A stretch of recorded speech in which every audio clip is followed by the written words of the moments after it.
Então, vamos ter um momento de oração e depois a gente vai estar iniciando a aula com o presbítero Guilherme Saião, hoje com o tema matrimônio.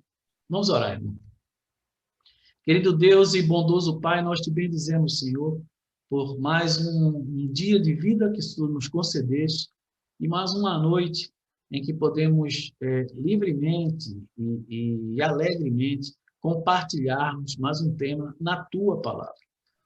Através dela, o teu Espírito tem agido, tem nos edificado, tem nos transformado e confortado, né? Desses dias que temos vivido. E nós te bendizemos por teu amor, por tua bondade e por tua misericórdia por todos nós. Nos alegramos com o nascimento da neta, da nossa irmã Elisete. Tudo transcorreu muito bem, graças ao Senhor.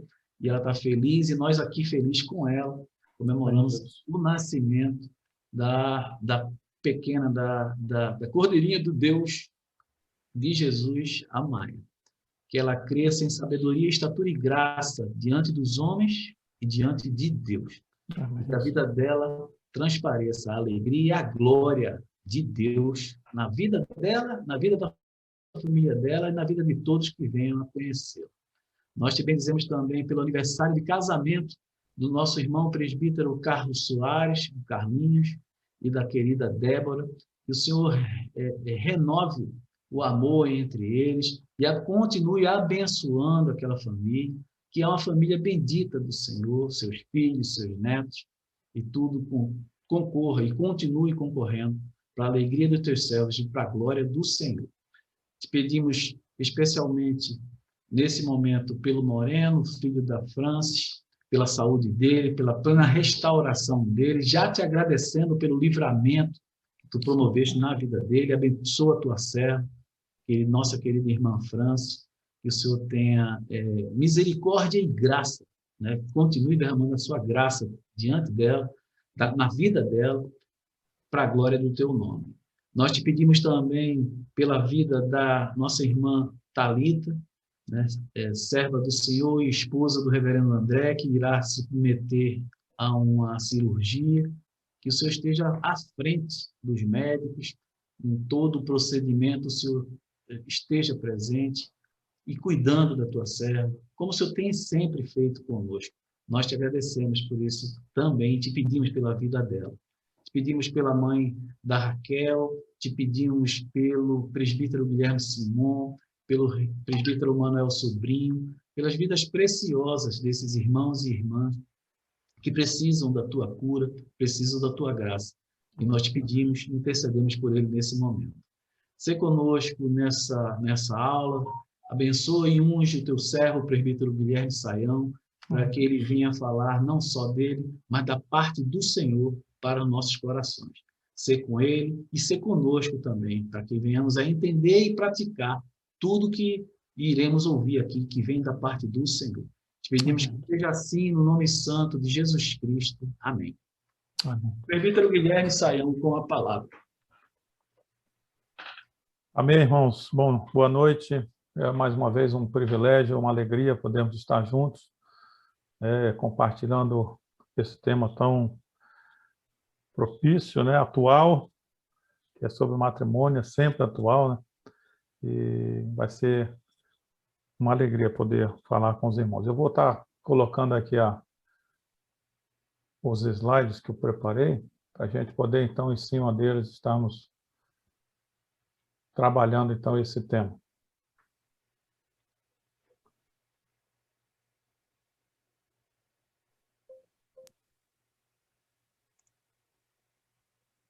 Então, eu só queria falar para os irmãos também que a nossa lição, ela se dividiu o matrimônio nessa lição que eu vou dar e sobre o divórcio na lição seguinte, tá? Então, eu vou me ater ao matrimônio, tá? Não vou adentrar a seara da aula seguinte, que é o divórcio, tá bom? Vou falar mais mesmo sobre o casamento e a minha fonte foi a Confissão de Fé de Westminster, que também trata, né, e tem um capítulo todo sobre esse tema do matrimônio, e vamos estar ali bebendo um pouco do que Deus tem para nós nesta noite. E a primeira coisa que fala a nossa lição é essa questão da monogamia, né? É interessante que é um princípio basilar da fé cristã, que Deus exige do seu povo que o casamento deve ser entre um homem e uma mulher, né? Ao homem não é lícito ter mais de uma mulher, nem a mulher mais de um marido ao mesmo tempo, né?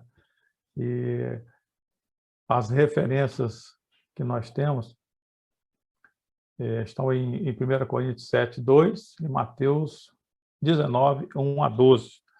Vamos estar lendo, vou pedir auxílio dos irmãos aí para a gente poder estar compartilhando os textos.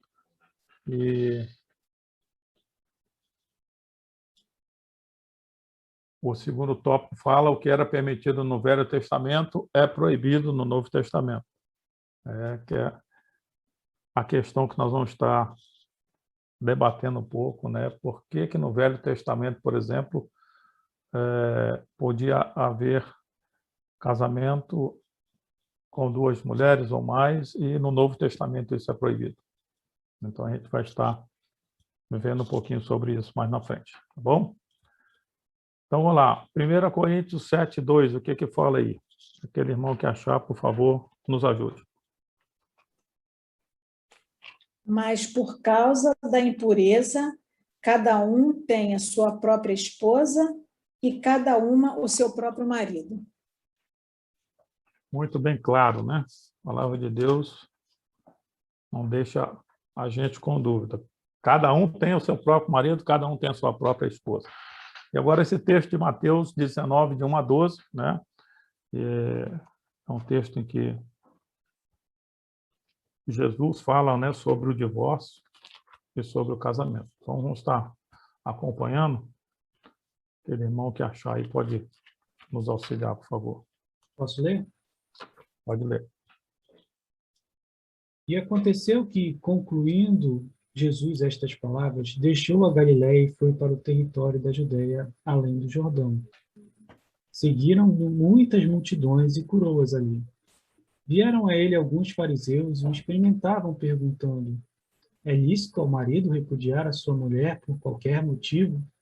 Então respondeu ele: não tendes lido que o Criador desde o princípio os fez homem e mulher, e que disse: por esta causa deixará o homem pai e mãe, e se unirá à sua mulher, tornando-se os dois uma só carne? De modo que já não são mais dois, porém uma só carne. Portanto, o que Deus ajuntou, não separe o homem. Replicaram-lhe: por que mandou então Moisés dar carta de divórcio e repudiar? Respondeu-lhe Jesus: por causa da dureza do vosso coração é que Moisés vos permitiu repudiar a vossa mulher. Entretanto, não foi assim desde o princípio.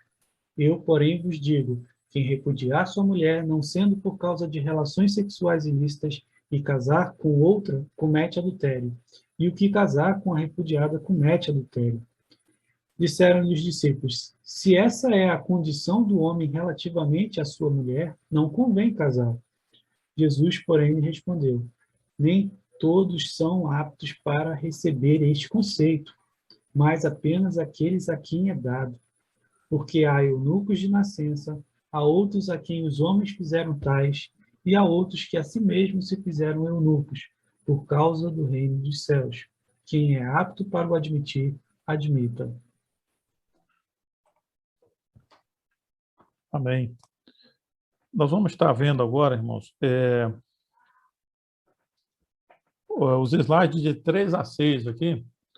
Eu vou pedir para os irmãos estarem me ajudando na leitura, né, que vai falar um pouquinho sobre essa monogamia, né? Por que Deus instituiu e tal, e é bem interessante a gente estar lendo. Tá bom? Então, o Will acabou de ler, eu vou pedir para a nossa irmã Neila, depois o Ranil, depois o Will. Vamos ler cada um slide, tá bom? Vai lá. Monogamia.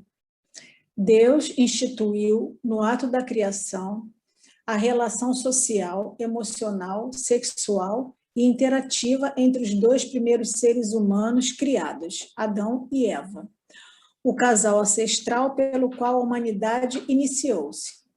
Deus, ao estabelecer a unidade essencial e integradora homem e mulher, quis que todos os seres humanos fossem gerados num lar firmado no amor recíproco, na colaboração mútua, na compreensão, apreensão, tolerância e aceitação dos desiguais, sexual, sentimental, cultural, biofísica e psicologicamente.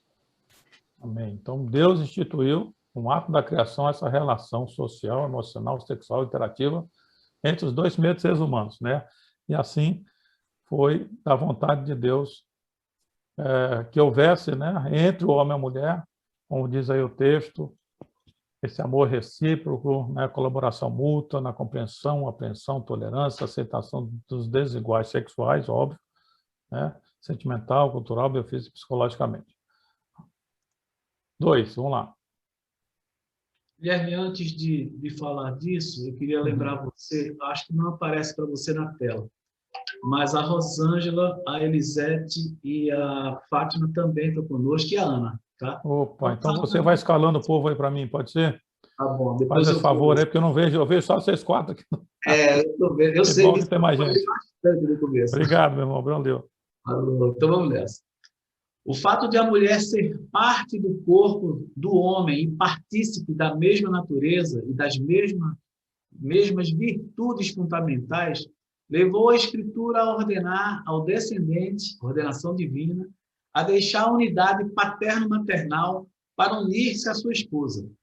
Por isso deixa o homem pai e mãe e se une à sua mulher, tornando-se os dois uma só carne. Gênesis 2, 24. À semelhança de seus pais. O que está implícito na ordenança do Criador é que para o homem, e especificamente para ele, seria criada uma mulher. Amém. Próximo. Will fala. A atração pelos mutuamente eleitos e o consequente casamento faz parte do processo natural de seleção estabelecido pelo Criador, sem, no entanto, anular a intervenção divina direta. A união entre nubentes, servos de Cristo, é obra do Pai eterno. Portanto, o que Deus ajuntou não separe o homem. Amém.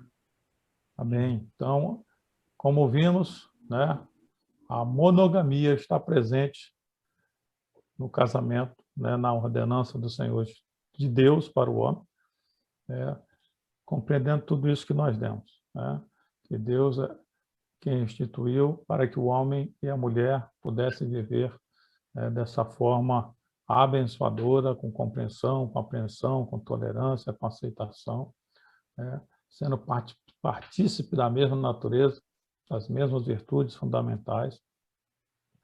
E por isso que Deus ordenou que o homem deixasse o pai e a mãe e se unisse à sua mulher, tornando-se os dois uma só carne.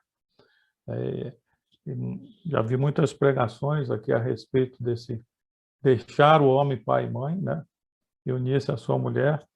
E muitas vezes quem casa quer casa longe da casa que casa, né? O que os seus irmãos acham?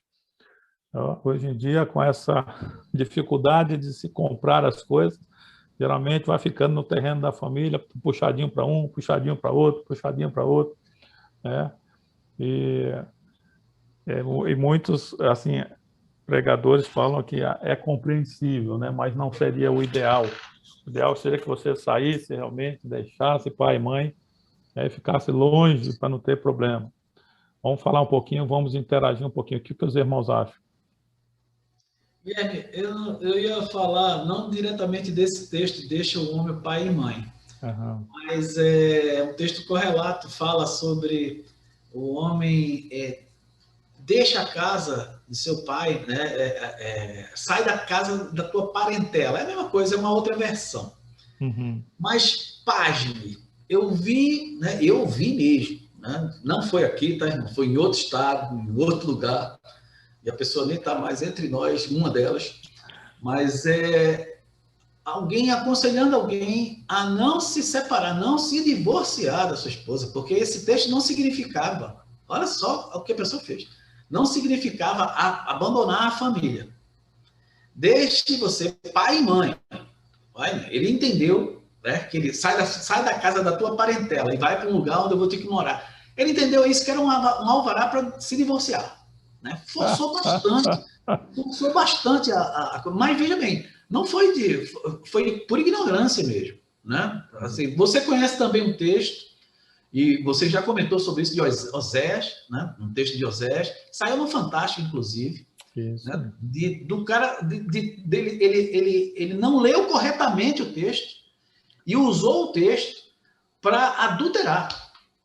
Né? Eu estou falando disso aí porque, assim, não é que você está falando da importância, porque da importância da fiel interpretação da palavra de Deus, né? Porque para a gente é muito claro, porque não tem como, se você é cristão, se você crê na Bíblia como única regra de fé e prática, em relação à monogamia, em relação ao casamento, não tem brecha para discussão. Em relação, e Jesus chegou a ser específico sobre isso, porque queriam pegar ele lá na frente da questão do divórcio. Ele foi específico, só em 2 situações o divórcio é admitido. Não porque o divórcio tem alvará para divorciar toda vez que fizer isso. Não é isso, não. Ele permite, por causa da dureza do coração da gente. Porque o plano de Deus é que não separe mesmo. Esse é o plano de Deus. Né? Ele fez Adão e Eva não para se separar. E se ele quisesse que o casamento não fosse monogâmico, ele fosse, por exemplo, vou até ajudar a Adão a procriar mais. Então, Adão, Eva, Ângela, aí criava mais umas 10 mulheres que era mais rápido. Né? Deus não fez isso. Adão e Eva. Né?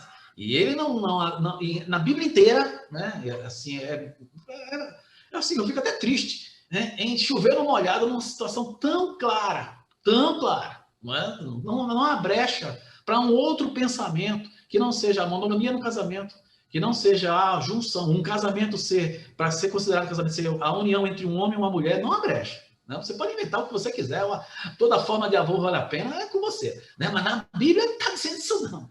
Vamos ver mais na frente, é isso aí.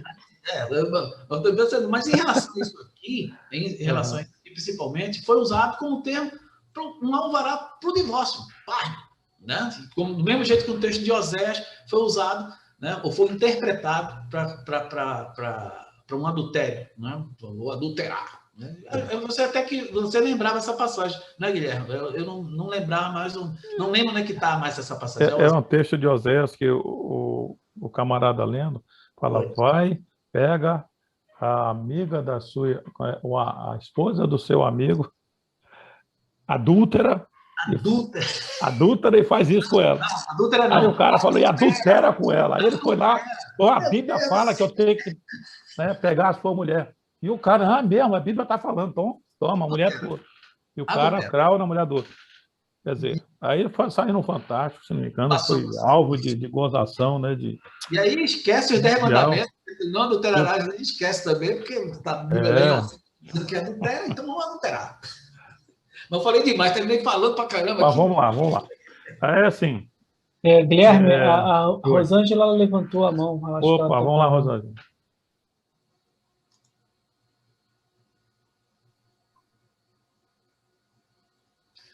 Rosângela, você precisa se desmutar. Você precisa ligar. Agora sim. Vamos ouvir. Rapaz, eu queria fazer uma pergunta, porque é uma dúvida que eu tenho, não é o meu caso, porque eu até sou viúva, né?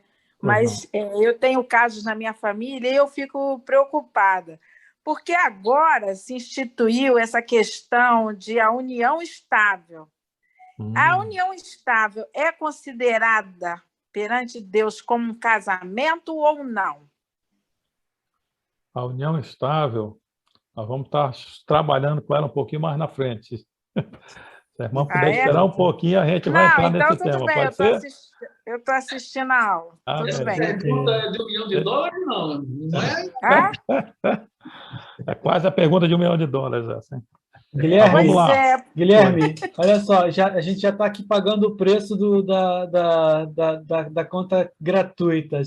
Só tem 9 minutos para terminar esse período. Você prefere que a gente feche e entre de novo? Vamos ler esse texto aqui. Perfeito. Aí depois, esses dois vai falar sobre a proibição da poligamia no Novo Testamento. Por que Tá, no mas Velho aí como é que Testamento... vai fazer, irmão? Vai cair? Como é que é? A senhora vai entrar de novo no Vai mesmo entrar link, de pode? novo no mesmo link quando terminar.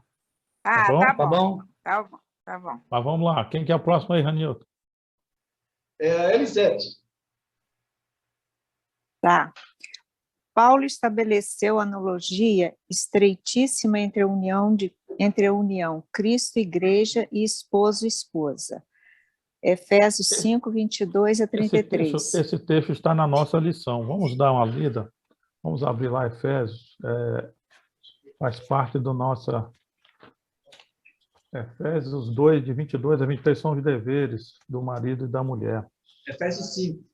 Efésios 5, 22 a 33. 33.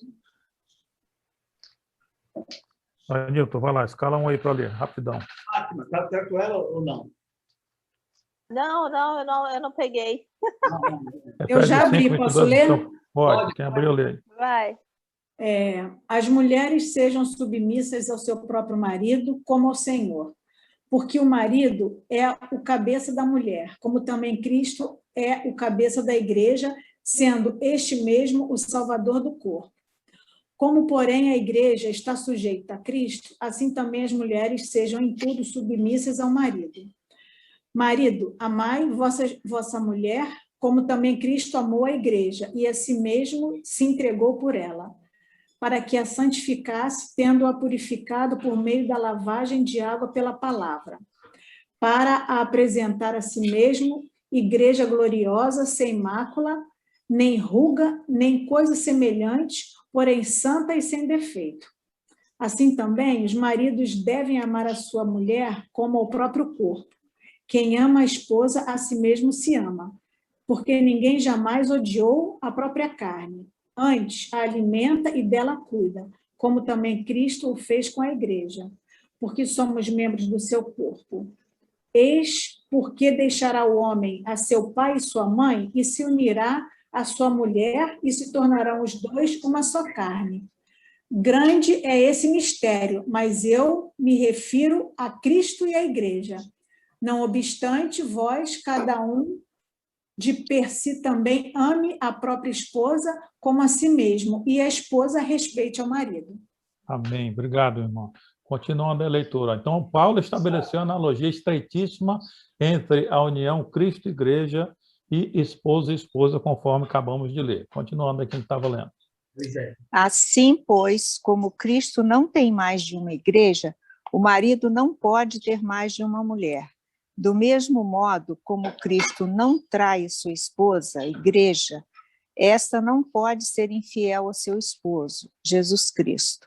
Os laços que unem o Salvador ao povo salvo, sua eclesia, são indissolúveis, igualmente os vínculos matrimoniais, quando gerados por Deus, são indestrutíveis. Amém. Amém. Amém. Então é isso, irmãos. Olha só que profundidade, né? Paulo aqui faz, então,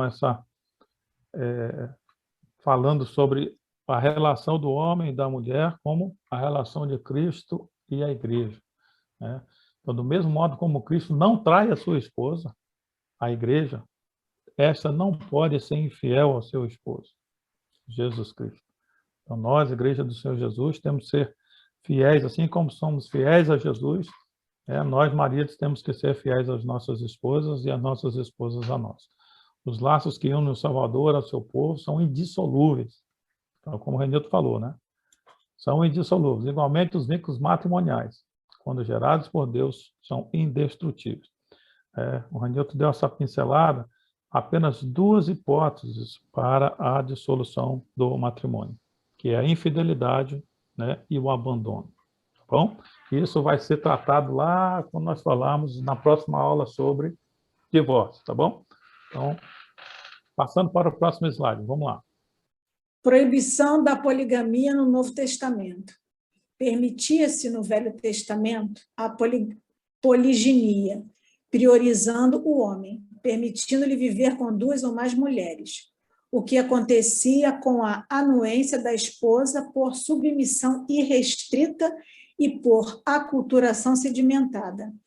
Na dispensação da graça, a poligamia, poliginia e poliandria não mais se permitem dentro da Igreja de Cristo. Antes, se alguém me pergunta, eu não sei se são termos sinônimos, eu esqueci de olhar isso aí. Se alguém puder, durante a aula, dar uma olhadinha. Poligamia, poliginia e poliandria, se são tudo a mesma palavra ou se são composições diferentes. Uma mulher com, Eu sei que uma mulher com 2 homens, um homem com 2 mulheres. Eu sei que poliandria é o oposto do poligamia, né? No caso, é a mulher com vários então maridos. Mulher com vários homens, entendi. Isso. Então é isso aí. Então isso não foi mais permitido nem para o lado, né, masculino, nem para o lado da mulher, certo? Eu coloquei aqui tipos de casamento para a gente estar entendendo um pouquinho quais são os regimes existentes hoje nas nossas leis, né? Então, separei aqui os 4 que tem no nosso Código Civil, que é o comunhão parcial de bens, é um dos regimes de casamento. Comunhão parcial de bens é aquele regime, digamos assim, geral, né? Se você não optou por nenhum dos outros, ele é o que está valendo para o seu casamento.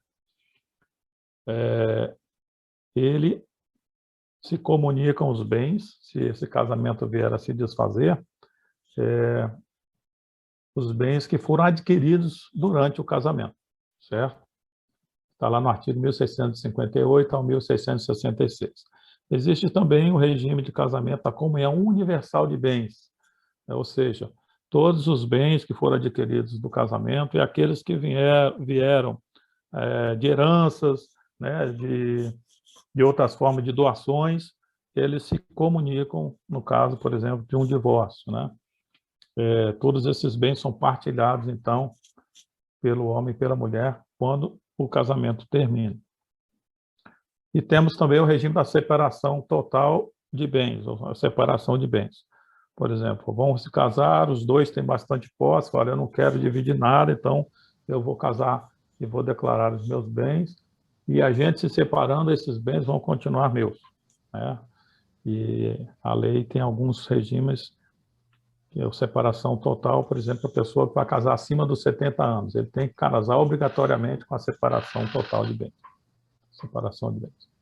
E o por último é esse, que não é quase usado aqui no Brasil, que é a participação final nos aquestos, né? Ou seja, geralmente é para grandes empresários, tal, pessoas que têm bastante posse que vão casar, né? Então eles entram para o casamento, já separam os bens, para que, se houver uma separação, esses bens, cada um, voltem a ser deles sozinhos novamente. E eles só vão separar por aqueles bens que foram adquiridos ali na união dos 2, né? Então, no caso de grandes empresários, quer dizer, cada um deles tem as suas empresas, casam, mas ficam totalmente separados desses bens, mas quando aqueles bens que eles adquirem na união, na constância do casamento, esses bens, então, são separados no caso de separação. Então, só para dar uma pinceladinha aqui sobre os tipos de casamento, e a nossa irmãzinha fez a pergunta da união estável, eu coloquei ela aqui embaixo, né? Que vinha a ser a união estável. Então, a Constituição do Brasil, ela trouxe essa figura, né, da união estável, que seria aquela união entre um homem e uma mulher que não são casados, que vivem juntos há bastante tempo, né? Então, a Constituição trouxe a união estável como se fosse que fosse amparada, né? Para que a união estável fosse amparada pela lei. E é como se casado fosse, digamos assim, né? Se no caso de separação, os bens são rachados, cada um são divididos, né, ao meio, e no caso, por exemplo, de morte, a mesma coisa, né? As partes têm lá a divisão e os seus direitos, né? E agora, se é permitido na igreja ou não, é o nosso próximo slide, né? Então, vou pedir para alguém estar lendo aí para a gente. Que vai falar também um pouquinho lá na frente sobre a questão também homossexual, né? Então, a união estável entre 2 pessoas do mesmo sexo é permitida, não é permitida? O que a Escritura fala sobre isso, né? Então, vamos lá. Hoje, a palavra, eu vou ler. a hoje propalada união civil estável entre pessoas do mesmo sexo para as Escrituras Sagradas, tanto no Velho como no Novo Testamento, é aberração, além de ser profanação do casamento como instituição divina, conforme Levítico 18, 19, Romanos 1, 25 a 27. O ministro que celebrar tal união praticará, segundo as normas escriturísticas do matrimônio,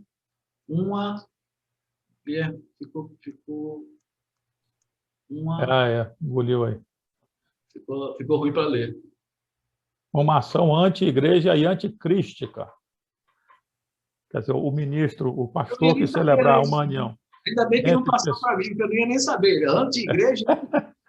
Seria uma ação anti-igreja e anticrística, quer dizer, anticristo e anti-igreja.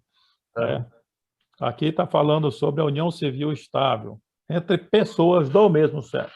Né? Então, para a Escritura Sagrada, tanto no Velho como no Novo Testamento, né, não existe, é uma aberração, é uma profanação do casamento. Né? E esse texto de Levíticos, se alguém puder abrir para a gente, 18, 19 e seguintes, e o texto lá de Romanos 1, de 25 a 27, vão falar bem isso, que para Deus é abominação. Guilherme, enquanto alguém está abrindo para ler, seria bom realmente ler essas passagens, para a irmã Rosângela, porque eu acho que a pergunta dela está ligada ao que é que a igreja entende se a união civil estável entre pessoas do sexo oposto, ela é válida, entre um homem e mulher, né? Um homem e mulher, se ela é válida para a igreja, né? Eu não sei se você vai falar sobre isso. Não, pode. Eu vou comentar. Isso. Normalmente, né, a igreja, principalmente a presbiteriana, ela acompanha, né, a legislação local vigente, né, dentro dos parâmetros bíblicos. Né? Se a legislação local vigente aceita todo tipo de união, é outra história. Né?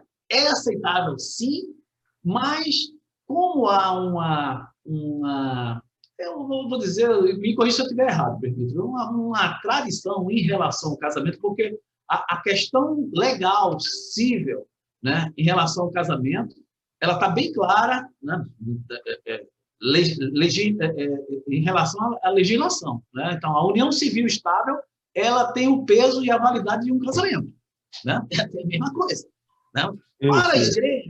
Para a igreja, se estabelece uma tradição, assim, eu já vi, né, várias cerimônias, renovar os votos, não, de sacramentar uma união que já está consolidada, normalmente os casais mais maduros, né, e já foi consolidada, ela vem e celebra, né, aquele casamento, entre aspas, ratificando aquela união civil estável. Veja bem, não é, para mim, né, não é uma obrigatoriedade, mas é um ato simbólico, né, para que aquele casal, à luz da palavra de Deus e diante da igreja, ratifique a questão bíblica, né, na sua união. Né? Então, assim, para a Rosângela, aceita, né? Mas sempre há um complemento, né? Um complemento dessa união estável, ratificando em forma de casamento.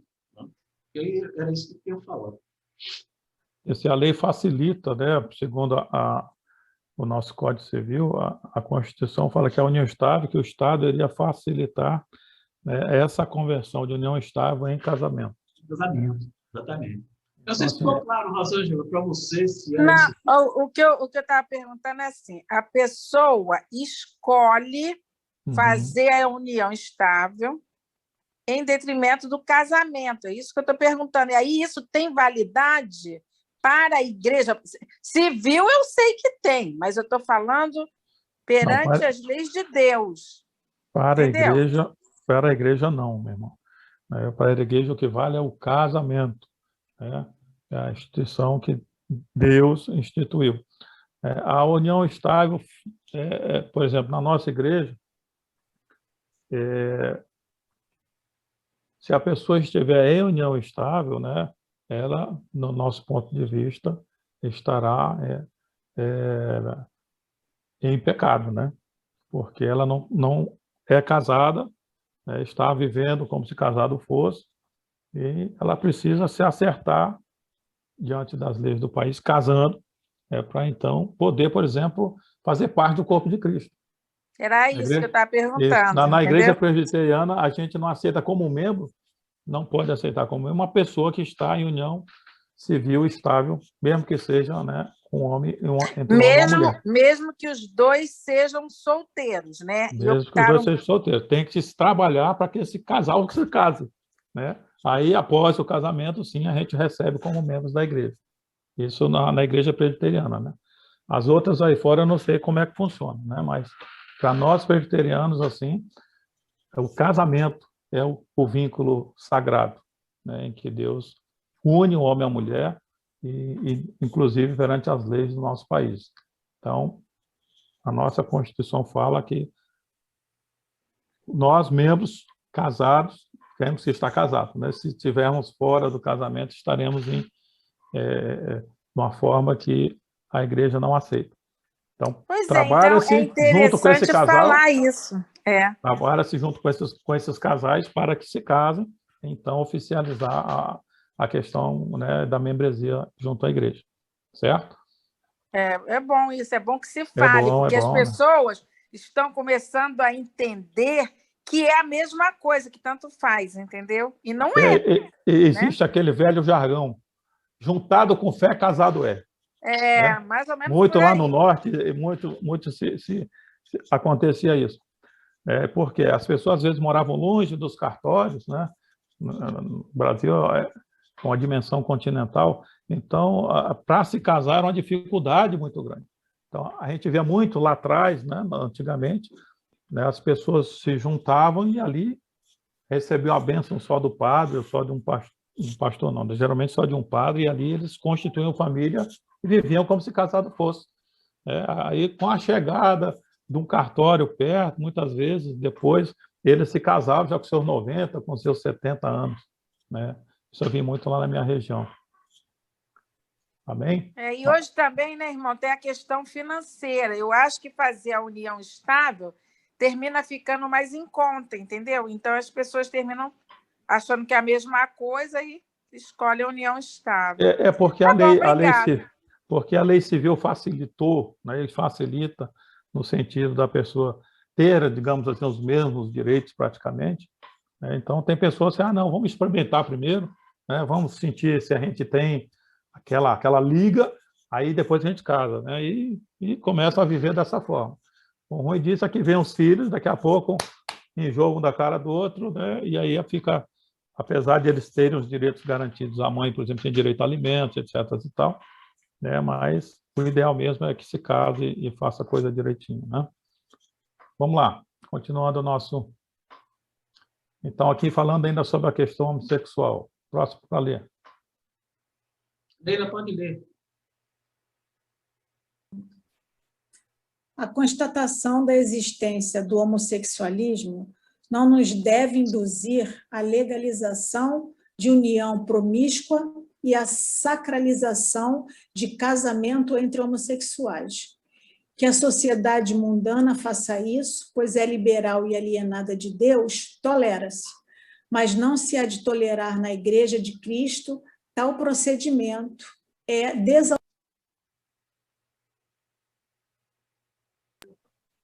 desautorizado pelas Escrituras. A comunidade cristã não deve permitir que seus pastores ministrem cerimônias concupiscentes em nome de Deus.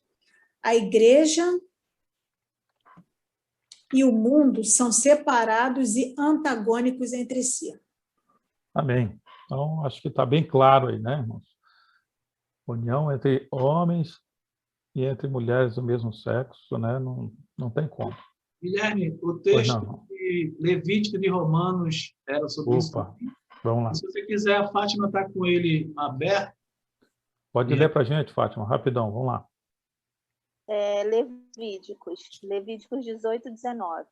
Não chegarás à mulher para lhe descobrir a nudez durante a sua menstruação.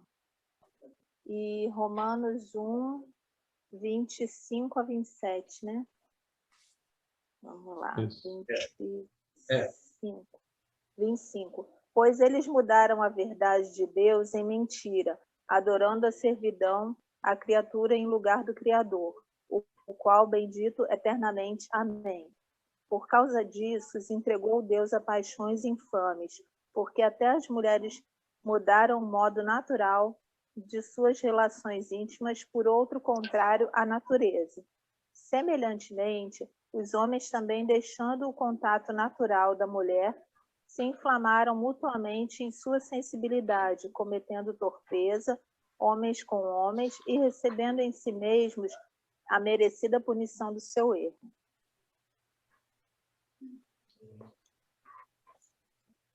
Amém.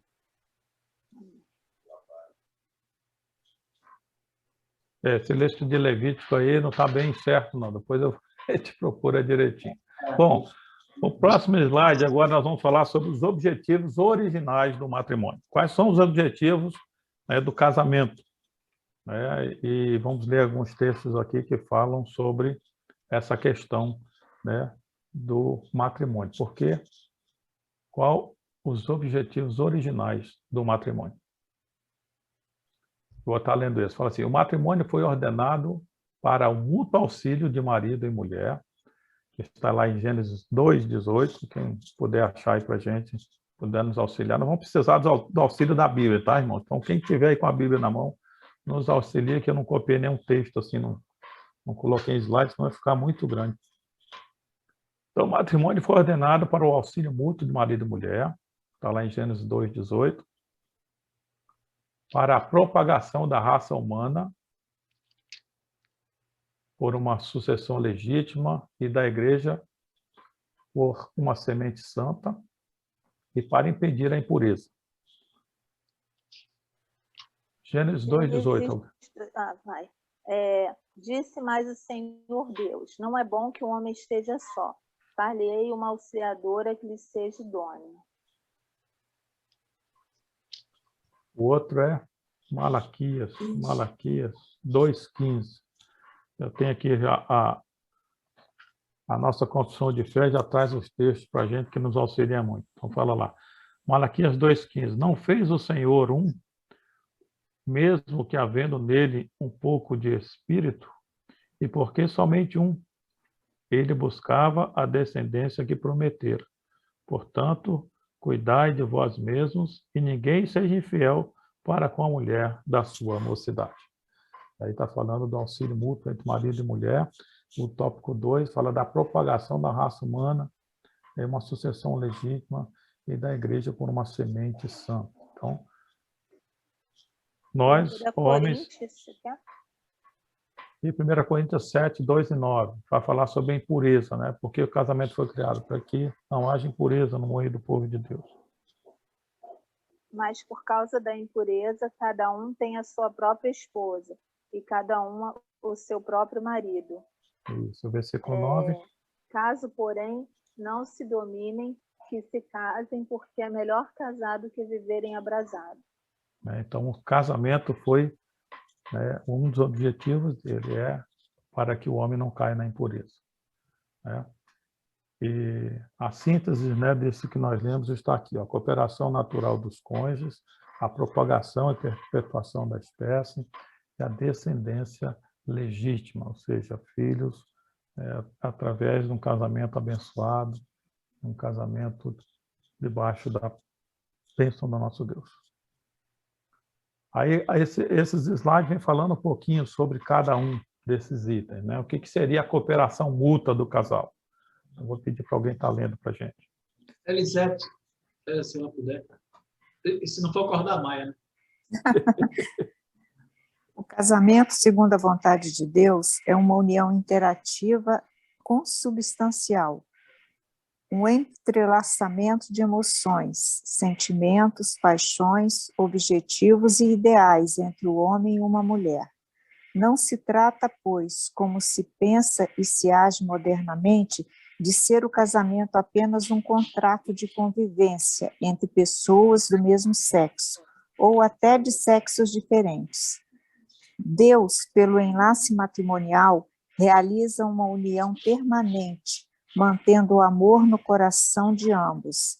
A palavra de Deus não admite coabitação, senão entre o homem e uma mulher. Isso. O próximo, continua aí, Márcio. Vai falando sobre a mesma coisa, tá? Sobre esse tópico ainda. Vamos lá. O marido se completa na esposa, a esposa completa-se no marido, na mais perfeita e extraordinária interação, exatamente como acontece com Cristo e sua igreja. Efésios 5, 22 a 33. Nós já lemos esse texto. Estamos falando, entendam-nos no casamento de servos eleitos de Jesus Cristo, não de acasalamentos quaisquer movidos por impulsos eróticos e interesses argentários.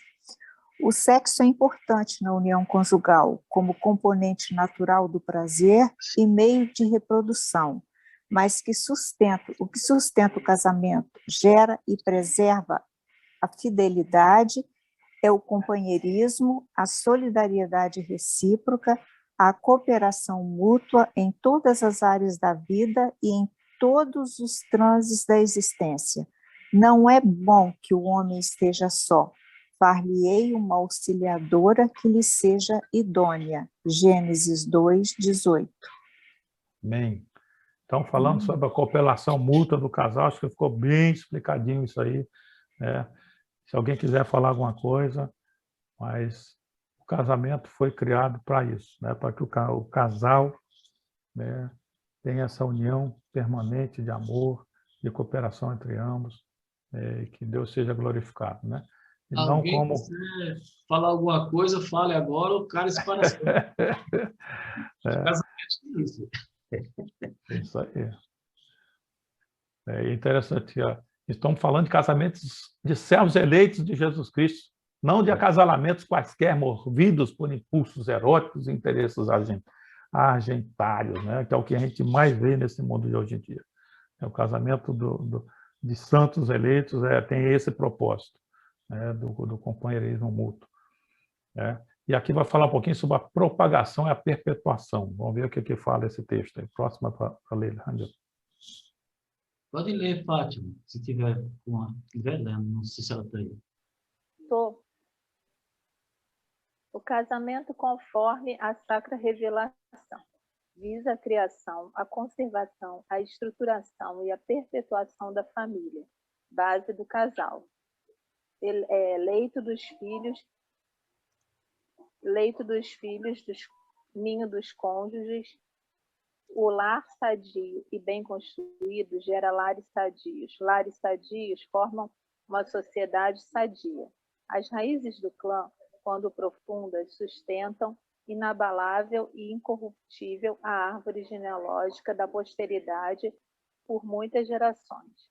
A honra e o respeito das descendentes aos ancestrais prolongam a unidade tribal, preservando-lhe o sedentarismo e a sucessão familiar. Honra teu pai e tua mãe, para que se prolongue os teus dias na terra. É isso? Não sei, porque está cortado. Os dias na terra que o Senhor teu Deus te dá. É o finalzinho. Senhor teu Deus te dá. Amém. Isso. Então, a importância, né, da família. Um lar sadio e bem construído gera lares o quê? Sadios. Lares sadios formam uma sociedade sadia, né? E o que mais nós vemos hoje em dia, o que nós mais vemos é o quê? É o inimigo atacando a família, né?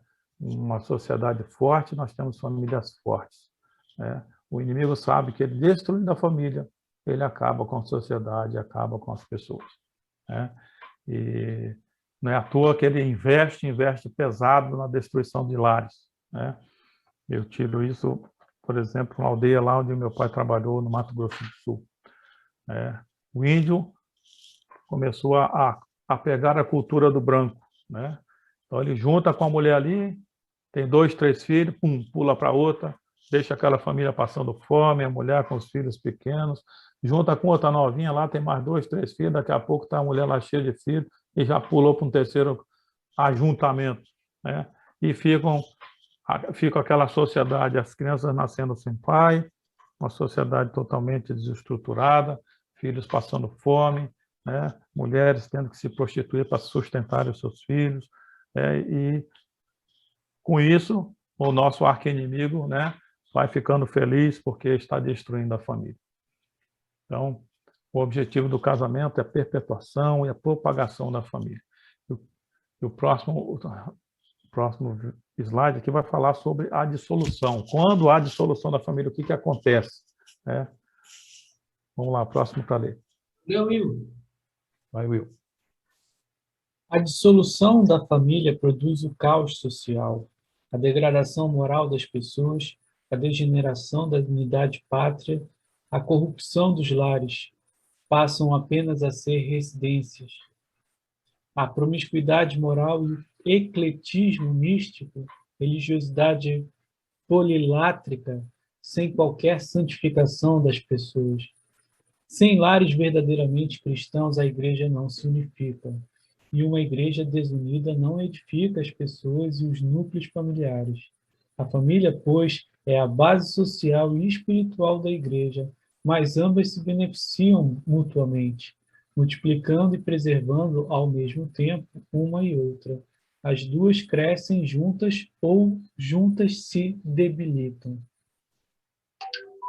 Então é isso, a dissolução da família é o caos social. E é isso que o nosso inimigo quer, que é o caos, a degradação moral das pessoas, a degeneração da unidade pátria e a corrupção dos lares. Né? É o que nós mais vemos hoje em dia ao nosso redor.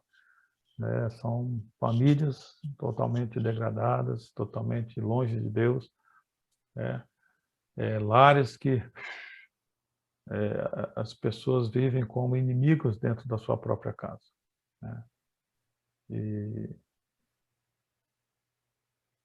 Deus criou o casamento para o fortalecimento das famílias, né? Porque Ele sabe que a família, né, quando está unida, quando está com Ele, quando está servindo a Ele, né, vai ser a base de uma sociedade forte, de uma sociedade onde todos vão colher os frutos, né, de uma família edificada.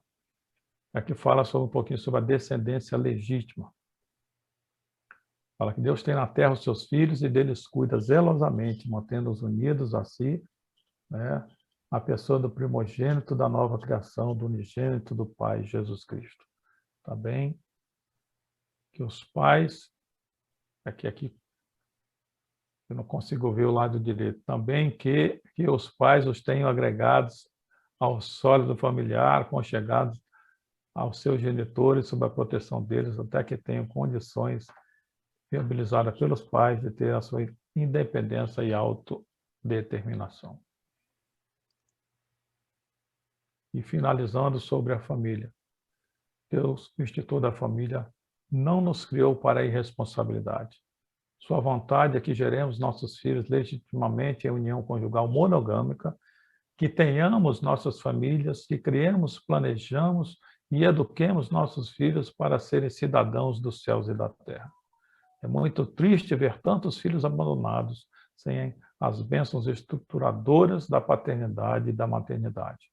O caráter do filho forma-se e se consolida no crisol do lar, monogâmico e harmônico. Então, nós acabamos de ver sobre os objetivos originais do matrimônio, né? Sobre a cooperação natural, propagação e perpetuação da espécie e a descendência legítima. E agora nós vamos ver um pouquinho sobre casamento misto, né? O que Deus quis falar com os casamentos mistos, né? O que é um casamento misto?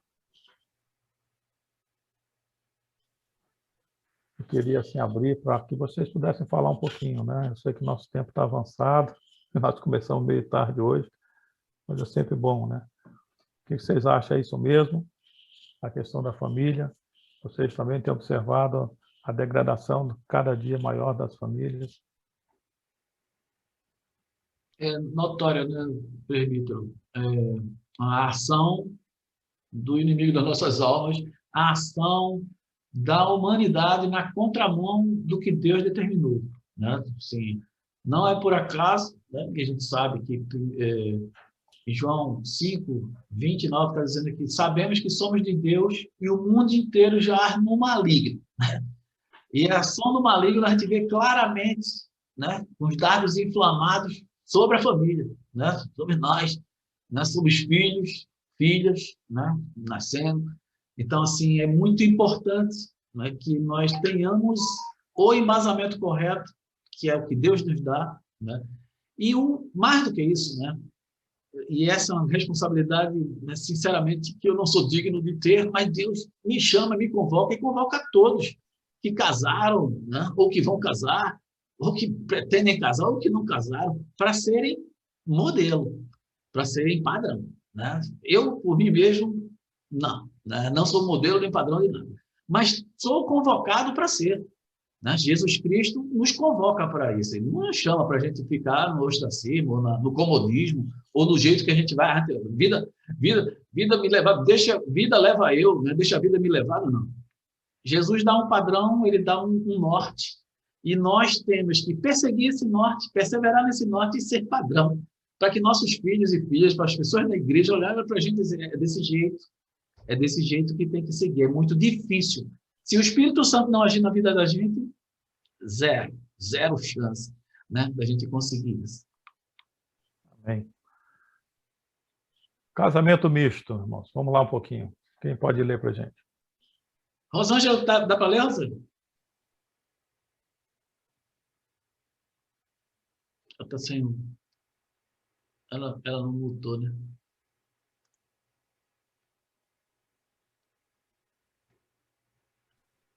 Tem que apertar o microfone, Rosângela. Agora. Espera aí. Foi? Está me ouvindo? Estamos ouvindo. Espera aí, vou voltar. Casamento misto. A todos os que são capazes de dar um consentimento ajuizado, é lícito casar, mas é dever dos cristãos casar somente no Senhor. Portanto, os que professam a verdadeira religião reformada não devem casar-se com infiéis, papistas ou outros idólatras. Nem devem... O quê? Os piedosos. não dá para ver aqui. Os piedosos prender-se desigualmente pelo jugo do casamento aos que são notoriamente ímpios em suas vidas ou que mantêm heresias perniciosas? Isso. Já vou fazer uma pergunta. Vamos embora. Pois é. Olha, eu sou fruto de um casamento entre um cristão e eu era ímpia. E hoje eu sou cristã. Amém. Glória a Deus. Às vezes Deus tem misericórdia, viu? Mas... Graças a Deus por isso. Não é sempre que acontece, é lógico, isso, né? Isso. E também eu creio que, no caso meu esposo, ele pagou um preço muito alto por isso. Entendeu? Isso. Porque ele sofria, né? Por eu não professar naquela época a mesma fé que ele. Então, nós tínhamos assim direcionamentos diferentes, entendeu? Então, por exemplo, domingo, né? Aí ele queria ir para a escola dominical e eu queria ir para a praia. Uma coisa simples, não é isso? Mas que já causava um sofrimento no cristão, que ele era o cristão, entendeu? Então, eu acho que quando as pessoas, às vezes, ela vai escolher, elas se apaixonam, elas, por um ímpio, que eu quero dizer, elas têm a primeira ideia é de que aquele ímpio vai ser convertido. E até pode ser, como eu fui, mas tem um processo, entendeu? E durante esse processo, a pessoa que é cristã vai pagar um preço muito alto. Entendeu? É isso aí. Mas também, eu não sei se era um propósito, né, de Deus, que a minha vida fosse alcançada através dele ou que outros sejam. O que vocês acham disso? Não sei. Né? Por exemplo, um cristão ou uma cristã casa com um ímpio, talvez porque seja um propósito para que Deus o alcance? é um risco que se corre, né, meu irmão? Eu já vi casos na minha infância, por exemplo, de um rapaz que veio para a igreja porque se apaixonou por uma menina, e ali ele se batizou porque queria, o interesse dele era a moça. E ela falou: a sua casa, se alguém, só se for da minha igreja, só se você se batizar. E ele seguiu os rituais, se batizou, casou com a moça e depois largou a igreja de mão. E aí, lá na frente, eu sei que ela acabou se separando dele, porque ele se tornou uma pessoa muito ciumenta e não queria deixá-la ir para a igreja mais, com medo de perder, achando que ela ia estar traindo ele na igreja. Mas, assim, são riscos que corremos. Eu estava falando que a minha mãe era filha de pastor, então começou a namorar meu pai. Ele era um católico muito, daqueles bem católicos mesmo. Ia na missa, tinha feito o grau de coroinha, aquela coisa toda. Era sacristão, se não me engano. Ele abria o texto bíblico, lia lá junto com o padre. E o meu pai fez uma amizade muito grande com esse meu avô, né? É um avô emprestado, não é meu avô realmente de sangue, mas foi o que criou minha mãe e era pastor presbiteriano. E meu pai, então, começou a ser evangelizado já ali por aquele homem, né? Eles sentavam, conversavam horas. E quando meu pai, então, pediu minha mãe em casamento, ela perguntou para o meu avô: e aí, vô? Né? O pai, né? Ele falou: olha, pode casar, pode ficar tranquilo, que ele vai ser crente muito mais fervoroso do que você. E assim minha mãe fez e realmente aconteceu, né? Meu pai se Amém, eu converteu lá na recebo. frente e foi ser missionário, né? E deu a sua vida em prol da mulher. Ele é vivo ainda, né? Mas está aposentado e mora junto com a minha irmã mais nova hoje. Mas, assim, é um risco que se corre, mas não é aconselhável. A palavra de Deus fala para a gente não, né, nos colocarmos em julgo desigual com os incrédulos. Claro que Deus tem misericórdia, às vezes, quando a gente acaba fazendo assim, mas sempre nessa confiança. De repente, o esposo da irmã tinha essa, né, confiança de que ela tem a abertura para o evangelho e ela vai se converter. Eu vou casar com essa mulher que ela vai ser bênção na minha vida. E aconteceu lá na frente. E através dele, irmão, que alcançou toda a minha família quase. Tá O Rubiardi, a minha irmã. Olha Tudo foi aí, através dele. que bênção. Entendeu? Mas não foi fácil, não. Foram muitos anos. Amém. Mas vamos lá, casamento dos capazes. O que quer dizer isso? Alguém pode ler? O trinômio do casamento é companheirismo, amor, reprodução. Para a boa e perfeita realização desses três aspectos fatoriais, são necessárias as seguintes capacitações: A, sanidade mental e equilíbrio psicológico. B, sanidade física. C, antecedentes familiares. Vou já completando aqui, antes que você fale, sanidade mental e equilíbrio psicológico, eu estou perseguindo ainda, tá, irmão? Minha esposa sabe que eu tenho alguns ajustes ainda a fazer, o Espírito Santo está colaborando. E ela também perseverando em oração e me ajudando bastante nisso aqui. Mas é isso aí, meus irmãos. Para o casamento acontecer, são necessários aí essas três coisas, né? Claro que você não vai casar com uma pessoa que não tenha uma sanidade mental e um equilíbrio psicológico, né, que dê para você casar, né? E isso você acaba descobrindo aonde? No namoro, né?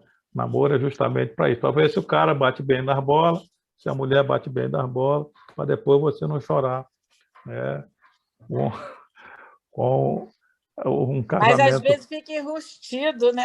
Esse é o perigo, viu, irmão? Esse é o perigo. Mas assim, eu acho que ele dá né, assim, as dicas, vamos dizer assim, para você se acordar. Eu vou contar um caso também que aconteceu, que eu conheço, né? O pai percebeu no futuro genro, né, esse desequilíbrio meio psicológico. E chega e fala para a filha: filha, não casa, filho. Está vendo que esse cara tem cara de maluco, né? Mas, pai, o amor tudo suporta, o amor, né? Pega Coríntios 13 e vai. O amor, o amor, o amor. e não ouve o pai falando. E casa com o rapaz. Não, perfeito. Eu vou, né, conseguir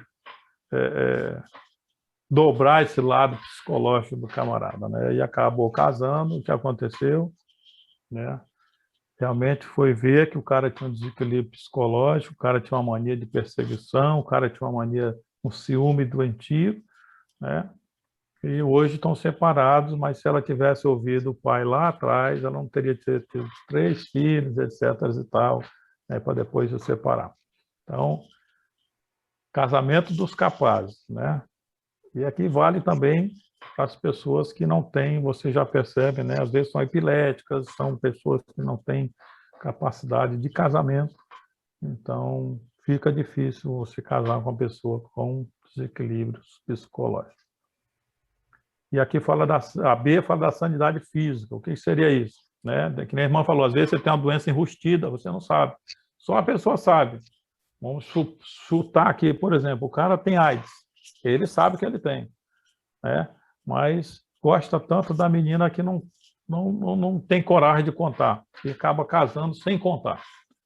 Então, isso é uma sanidade física grave, né? Que pode resultar até numa, como é que se diz, uma anulação do casamento. É isso estou falando aqui, mas pode ser uma sífilis, pode ser, né, uma coisa mais grave, que a pessoa esconde, de repente a pessoa, sei lá, tem um defeito físico que é coberto pela roupa, né? E ela não conta para o rapaz, olha, eu tenho aqui uma dificuldade, tenho aqui um defeito, né? Sei lá, né, que você não nota em mim porque eu uso aqui uma almofada, eu faço, né, um enxerto aqui com alguma coisa e tal. E de repente, quando você casa, você chega nas suas núpcias e, né, tem sei lá, uma surpresa desagradável. Então, isso também é causa de anulação de casamento, né? E o terceiro fala dos antecedentes familiares, ou seja, para você cuidar, né, antes de casar, você olhar se essa pessoa, como é que ele trata os seus pais, né, se ele tem antecedentes lá de violência familiar, se ele costuma bater na mãe, se ele costuma bater no pai, entendeu? Porque isso vai redundar para você mais tarde apanhar, né? E isso tudo no namoro que você consegue desvendar para você não cair numa furada dessa. Então, casamento dos capazes. O segundo aqui vai falar que quando Deus realiza o matrimônio. E aí, Fátima?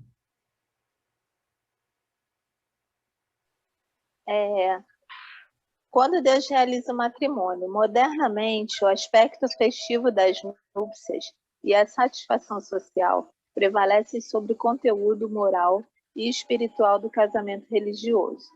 Não é a festa suntuosa e bonita que realiza e qualifica o enlace matrimonial, mas a ação divina, realizada pelo ministério autorizado do rebanho de Cristo. Em princípio, Deus ajunta por instrumentalidade de sua igreja, está escrito aqui, às vezes cortou aí da irmã, né? Mas é isso, nós estamos falando agora, eu só esqueci de pontuar, né? E aqui embaixo, ó, o casamento dos capazes, acabamos de falar. Agora vem o segundo tópico, é o casamento somente no Senhor, é isso que nós estamos vendo agora, tá? Em se tratando de servos de Deus. Então, quando Deus realiza o matrimônio, né? Então é isso, não é a questão festiva das núpcias, a satisfação social que prevalece sobre o conteúdo moral e espiritual do casamento religioso. Não é a festa a coisa mais importante, né? Mas é a ação divina realizada pelo ministério autorizado do rebanho de Cristo, né? Que é o casamento feito através de um pastor, né? De uma pessoa que é o ministro, né? Próprio para isso. Em princípio, Deus ajuda por instrumentalidade de sua igreja. Aí, continuando, vai lá. O tópico 2 aqui do próximo slide. Agora. As bodas requintadas são justificáveis se, acima delas, o casal tomar conhecimento do conteúdo religioso da sacralidade da união conjugal, sabendo que o casamento é instituição divina e somente o instituidor pode realizá-lo perfeita e santamente.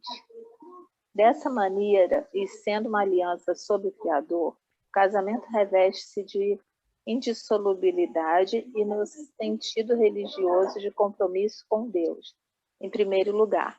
Somente secundariamente, os nubentes comprometem-se mutuamente numa aliança bilateral. Isso significa casar-se no Senhor. Então é isso. Casar-se no Senhor é você buscar a bênção de Deus, né, no seu casamento, e revestindo-se de indissolubilidade, o compromisso com Deus, em primeiro lugar, e somente em segundo lugar, numa aliança bilateral entre homem e mulher. Primeiro Deus, depois o homem e a mulher. E agora, o terceiro tópico, como fala aqui em cima, casamento misto, né? Ó, julgo desiguais prejudicam a consensualidade conjugal. Então, falando um pouquinho do julgo desigual, o que vem a ser esse julgo desigual? Os julgos desiguais podem ser de diferença de idade, de diferença cultural, de diferença de salário, de diferença social e de diferença religiosa. Olha quanta coisa o julgo desigual pode, né, ser constado como julgo desigual. Para mim, julgo desigual, quando se falava, a gente só pensa no quê? Né? Na religião. Na religião. Né? Existem outras coisas que são também julgos desiguais, que às vezes a gente não se atenta e que realmente prejudicam, se você, né, for pensar direitinho, né, num casamento. Por exemplo, essa diferença de idade. Né? Uma pessoa tem 70 anos, vai casar com uma de 25. Vai ser prejudicial ou não vai ser? Tanto para um quanto para outro. Né? Um vai estar cheio de gás, e o outro já vai estar... Né?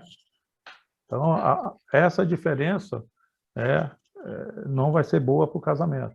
Aí vem a diferença cultural. Você pega um camarada que é catedrático em Harvard, né? Tem lá o seu pós-doutorado, vai casar aqui com uma pessoa numa comunidade, por exemplo, que não sabe falar direito. Ou que não tem o terceiro ano do segundo grau, não tem o primário, né? Então, vai haver um choque, digamos assim.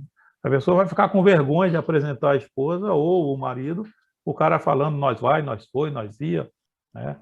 Então, no casamento tem que haver esse equilíbrio cultural. Diferença de salário, né? Para alguns isso incomoda. Eu falo para minha esposa, eu estou torcendo para você ganhar bem, que eu quero gastar muito o seu dinheiro. Vai entrar em julgo desigual, irmão. Já casado. Entendeu? Então, assim, há muita briga com essa relação, né? Às vezes a mulher ganha mais que o homem, né?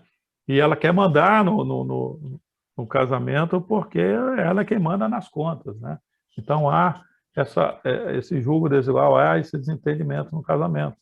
A mesma coisa a diferença social. Né? Você casa com mulher da roça, por exemplo, né? E o cara é estudado, né? É um médico, uma pessoa, um advogado, de repente a pessoa é aquela pessoa da roça que você conheceu, mas aí você vai, como eu falei, né? Às vezes ficar com vergonha de apresentar para os amigos. A pessoa só sabe comer de colher, porque não entendeu? Eu já vi casos assim, o namorado ficar com vergonha da menina porque ela só que sabia comer de colher e achava que se ela comesse de outra forma, ela estaria, digamos assim, negando as suas origens, né? Então, assim, na hora de casar, você tem que pensar tudo isso. Né? Alguém quer falar? Estou aproveitando aqui. O mundo, duas coisas. O mundo romantiza isso, né? Tem uma música do Legião Urbana chamado Eduardo e Mônica, acho que todo mundo conhece, né? Romantiza exatamente isso. Ele fala exatamente desses dois mundos em que cada um vive e que o mundo coloca isso como uma coisa romântica. Não, encaixa. Irmãos, na verdade, né? E não estou desdizendo o que está escrito aí, se a gente vê Terra de Sombras, não sei se vocês já assistiram, conta a história de C.S. Lewis, o casamento dele. E C.S. Lewis é exatamente esse cara catedrático, né? E a mulher com quem ele casa, sensacional o filme. Não vou falando, dar um spoiler aqui do filme, né? Mas eu recomendo, o pastor Renato já falou sobre Terra de Sombras, se não me engano. Terra de Sombras. Terra de Sombra, tem na Netflix? É isso? Tem. Então, eu vi, maravilhoso. Muito bom. Oba, vou ver. Já E está em anotado, Terra dos feriadão Sombras amanhã. fala do C.S. Lewis, e C.S. Lewis é esse cara. Só que C.S. Lewis tem ali nessa relação, você vê claramente a ação do Espírito Santo, porque ele fala justamente da conversão dele. O Espírito Santo quebrantando ele, né, colocando ele no lugar dele. Humanamente falando, ele se rebaixa. Humanamente falando, ele se rebaixa. Né? Mas por causa do amor que ele tem por uma mulher, ele está ali e curte aqueles poucos momentos. Não vou dar o spoiler do filme, senão eu vou terminar falando. Né? Mas é uma relação, né, que a gente podia... o Will está falando que talvez não tenha na Netflix. Eu não tenho certeza, tá, Los Angeles, se tem na Netflix. Eu vi no YouTube. Eu também vi no YouTube. Vi no YouTube. No YouTube Netflix, é eu não fácil, você vi. já No bota com YouTube, tradução. no YouTube tem, tá, Los Angeles? Tem vários outros filmes, inclusive. Vale a pena assistir. Mas eu estou falando do Jugo Desigual justamente por causa disso. Porque, na verdade, a gente tende a romantizar, né, irmão? Já reverendo J.R. Vargas já falou que uma pessoa apaixonada é uma pessoa perigosa. Porque ela para de raciocinar, ela não vê nada. Ela só vê todo mundo, tudo azul, tudo beleza, vai dar tudo certo, vai ser sucesso. Nem sempre é. Né? Existem casos que Deus, é verdade, o Guilherme falou, Deus usa de sua misericórdia, né, e transforma o mal em bem. Né? Mas isso não nos dá o alvará de sair fazendo mal todo dia, esperando que Deus transforme tudo em bem. Né? Principalmente nessa parte. E eu deixei por último aqui a diferença religiosa, né, justamente para a gente estar lendo esse slidezinho aqui. Vamos lá, próximo aí. Elisete, em Israel. É o jugo desigual com a diferença religiosa. Diferença religiosa. Em Israel, a questão não era tanto de religião, mas de raça. Um judeu estava impedido de casar-se com uma gentia. Também uma judia não podia convolar núpcias com um estrangeiro. Como o governo era teocrático, tal impedimento significava: um circunciso não pode ter comunhão com um incircunciso, nem por meio de sua filha, mediante casamento. Uma judia podia casar-se com um circunciso, mesmo que não fosse fiel à religião de seu estado, o judaísmo. Eu acho que isso prevalece até hoje, né, irmãos? Até hoje. O povo de Israel só casa entre eles, né? Entre eles. E até para conversar com quem é estrangeiro, meu irmão, eles te olham assim realmente como uma classe inferior, né? Então, assim, eu vou até pular esse próximo aqui que fala sobre casamento misto, né? Que é uma coisa falando que o casamento misto realizado dentro do próprio cristianismo, que é entre os irmãos das igrejas, né? Então, chamo de misto de terceiro grau, o consórcio matrimoniais entre presbiterianos e batistas, luteranos, pentecostais e neopentecostais. Consideram misto de segundo grau os efetivados entre presbiterianos e romanos, adventistas do sétimo dia, testemunho de Jeová, mormons que estão do Brasil e outros do mesmo nível. Entendemos ser casamento misto de primeiro grau, foi efetivado entre presbiterianos e espíritas, muçulmanos, budistas, confucionistas e semelhantes. Estes últimos são terrivelmente mistos, pois redunda em negação da crença reformada e apostasia da fé cristã. Então, tem casamento misto que a gente realmente não pode, né, nem pensar.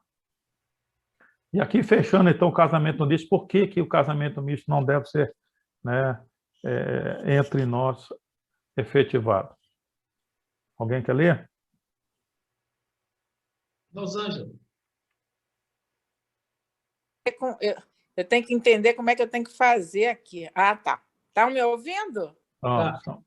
Tá. Casamento misto.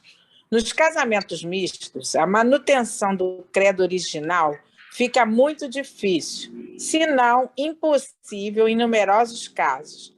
A educação espiritual dos filhos torna-se altamente prejudicada. Quando a família se divide religiosamente, os filhos perdem o rumo religioso e o próprio conceito de Deus, da igreja e das escrituras sagradas. O jugo conjugal tipicamente desigual é, na concepção vulgar, o religioso, especialmente entre cristãos e ateus ou não cristãos. É isso. Por que nós não devemos casar com pessoas que não servem da mesma religião que a nossa. É porque essa questão dos filhos, a família vai ficar dividida, né? E, como diz aí o texto, o próprio conceito de Deus e da igreja, das escrituras sagradas, vão perder o rumo, né? Então, a gente tem que pensar muito antes de casar e, de preferência, case com um crente, né? Se não tiver a mesma denominação, tudo bem, você buscar em outra, mas antes de casar você já tem que, olha, nós vamos ser batistas, então vamos para lá. Vamos ser presbiterianos, então vem para cá, né?